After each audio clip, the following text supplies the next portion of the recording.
Ako si Rosalinda. Ang jowa ni Carlos Miguel. Hello mga Marites! Aro Diyos ko, si Rosalinda nahulog sa ilog. Alauna nga ng tanghali, nagkayaan kaming mamingwit na mga isda at hipon. Ay Diyos ko, katirik-tirikan ng araw nagkayaan kaming mamingwit ng isda. Sayang ang kutis porcelana ko nito. Taknay do. Ay, tisay ka nedyo. Kakamalas-malasan pa namin at katirik-tirikan pa mo ng araw na ubusan pa kami ng gas. Taknay do. Ay dananano kasi nga isip mi ngay ni Diyos ko. At dahil nga malapit na rin kami, naisipan na lang namin tong lakarin. Ay Diyos ko, paakyat pa mo yung lalakarin namin. Mapali na, mapagal ka pa. Taknay do. Pero Diyos ko, sa dami naman kasi ng araw, bakit ngayon pa kami mauubusan ng gas? Ay doon na mga kasama kong to. Sabi kasi nila, pagtawid lang namin ng mega dike, nandun na kami sa pupuntahan namin. Ang hindi namin alam, malayo-layo pa pala kami sa katotohanan. Diyos ko. Dararenekeng katwak, paglokwanda ko, Jo. Loko, tignan nyo naman, zoom ko na sa cellphone ko yung pupuntahan namin, napakalayo pa. Ay talaga namang masisira na yung kutis porcelana ko nito, taknay do. Hindi pa nga doon natatapos ang paghihirap namin dahil meron pang pababa yung pupuntahan namin. Loko, kung alam ko lang ganito yung dadanasin namin, buti pang bumili na lang ako ng isda sa palengke, taknay do, rin nga nakarene.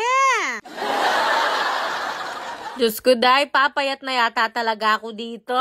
Tumilo nga muna kami dito sa gilid at tuminom muna ng tubig. Siya kung dala namin. Anida na pilik matayat. Ay, doon na meron pang book yung iniinom kong tubig. Ay, Diyos ko, nano ini? Kahit nga napakainit at nakakapagod yung linalakad namin, dinadaan na lang namin sa biro dahil wala na kaming magagawa, nakalahati na namin yung pupuntahan namin. Pero para sa mga ipon at mga isda, titiisin ko yung init at pagod, Diyos ko. In fairness naman, pagdating namin dito, talaga namang napakaganda at nakakaalis ng pagod. Ako ka nga makababa dun sa tubig, Diyos ko, lalakarin mo pa tong buhangin. Madam Bibi!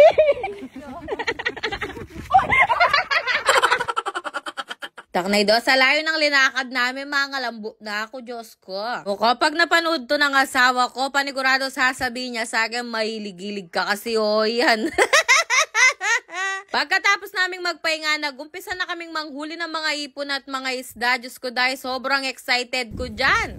Ako si Rosalinda. Ang jowa ni Carlos Miguel. Ay danang Rosalinda, muntik pang nahulog sa tubig. In fairness naman sa tubig dito, puting-puti at wala kang makikitang lumot. Taknay do.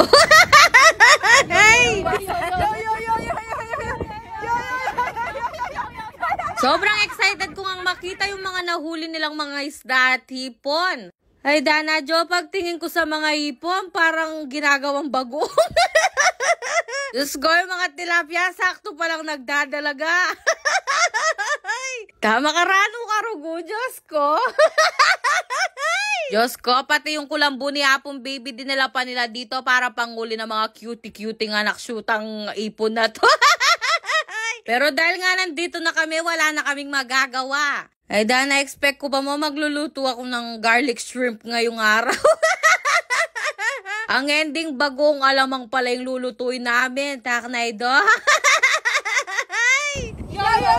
Diyos ko, daan-daan pa mo nilang binababa yung kulambo ni Apong Baby para naman talagang napakalalaki ng mga ipon at tisdang inuuli nila.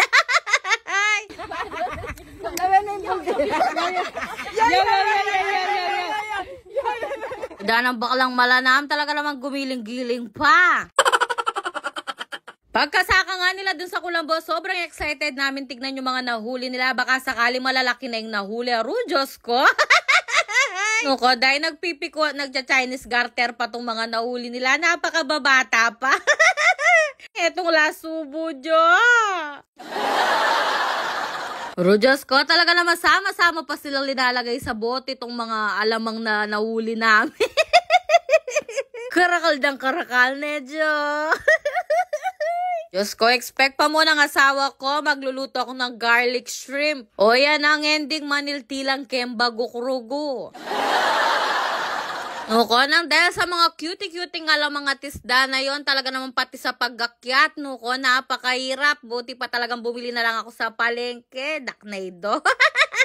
Pero kahit ganun lang yung mga nahuli namin, sobrang saya naman at pwede ng pampulutan yun sa gin, loko. At buti na nga lang talaga meron ng gastong sasakyan namin at hindi na kami maglalakad pabalik. Nuko, baka lumabas na yung dilak sa layo ng lalakarin namin kung hindi pa dumating yung sasakyan. Pero in fairness naman, sobrang nag-enjoy kami at talaga namang napakasaya ng experience namin to. Aro just kain baklang malana mo yan, may pagalyang mangwang ngalamang. Meron pa nga kaming nadaanan ng mga kamuting kahoy dito, kaya kumuha na rin kami para pansahog dun sa mga alamang na nahuli namin. Hinahanap nga namin yung may-ari ng kamuting kahoy dito para makapagpaalam at hihingi kami ng konti. Pero dahil wala naman nagbabantay, bala na iba mang kanini, Diyos ko. Yan po yung mga nakuha namin, mga 2 kilo. Maraming salamat po dun sa may-ari. Hindi na kami nakapagpa-thank you dahil wala naman siya. O hanggang doon na lang. Salamat, babush!